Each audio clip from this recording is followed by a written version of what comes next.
Hello friends, MoNaCo here, our last lecture in our Redox unit. We got plenty to do in class, so don't think it's all over yet. We're talking about electrolytic cells. In the previous lecture, we talked about galvanic or voltaic cells, basically batteries. We talked about a spontaneous chemical reaction causing a redox reduction to occur where electricity was produced. This is the reverse. This is kind of like an alternator in a car. We're using electricity to force a chemical or non-spontaneous reaction to occur. So galvanic and voltaic cells, spontaneous chemical reaction produces electricity. Electrolytic cells, electricity forces a non-spontaneous chemical reaction to occur. Can we use electrical energy to cause a chemical reaction to occur? Of course. We're going to run things in reverse. If you've ever heard of like gold plate or silver plate, this is the method by which that material is plated on to jewelry and things. So electrolytic cells are cells that use electrical energy to force a non-spontaneous chemical reaction to occur. This is also known as electrolysis. An example would be the alternator in your car. Your battery in your car is only used to actually start the car going and spark the spark plug as you roll. Now that battery needs to get recharged, otherwise it dies. The alternator in your car uses the spinning of the engine to produce electricity. Here's a simple sample electrolytic cell. They look like a battery causing a chemical reaction in a different type of vessel. Here are some links about how different electrolytic cells work. I will have some of these examples for us in the class as demonstrations that you can actually see firsthand.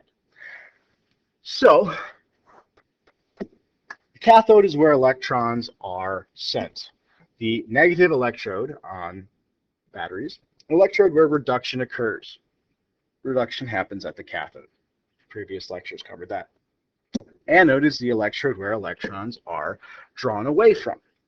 This is the positive electrode and the electrode where oxidation occurs. So anox, similar, same as previous lecture.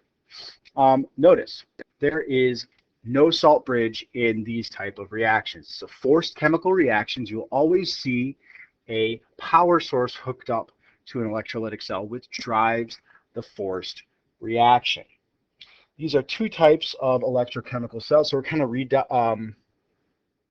reviewing at the end. This is kind of the end of it. We've got the voltaic and we've got the electrolytic. So we're going to compare and contrast these types of things. So voltaic and electrolytic, both of them have anode and cathode.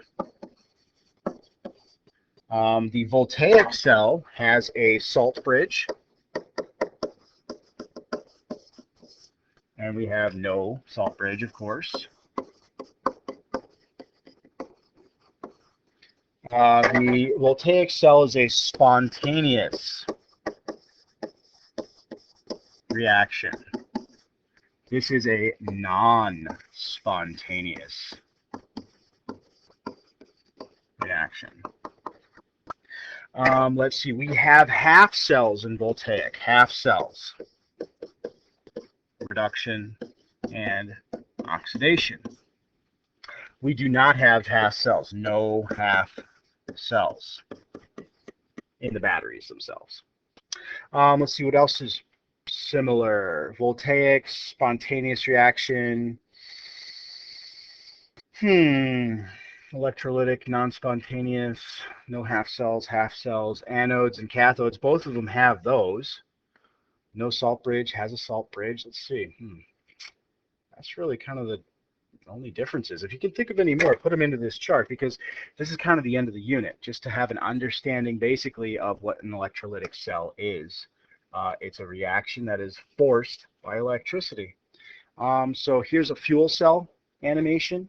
I want you to go ahead and check that out. Is how a cell are used. A galvanic cell is used to supply the fuel cell to work, which makes hydrogen gas power. So it's really kind of an interesting situation where you use chemistry to produce electricity. this is a really complex type of situation, and it's definitely the future of energy and power on this planet, I think. At this point, you should have a basic understanding of the electrolytic cell, which uses electrical energy to cause a non-spontaneous chemical reaction to occur. That is the basic foundation that you need to know about electrolytic cells.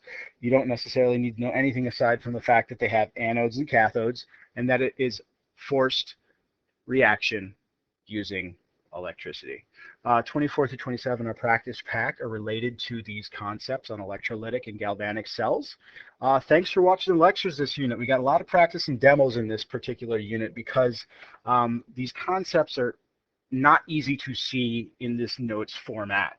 They're much more easy to understand and much more interesting to understand if we can see our demonstrations and apparatuses. So thanks for watching this unit. Make sure you do your practice packet, your homework packet, go online and do your CASTLE quizzes, and make sure you do your POGLs in the class so that you can be successful in this unit and on the examination. Thanks, everybody. Talk to you later.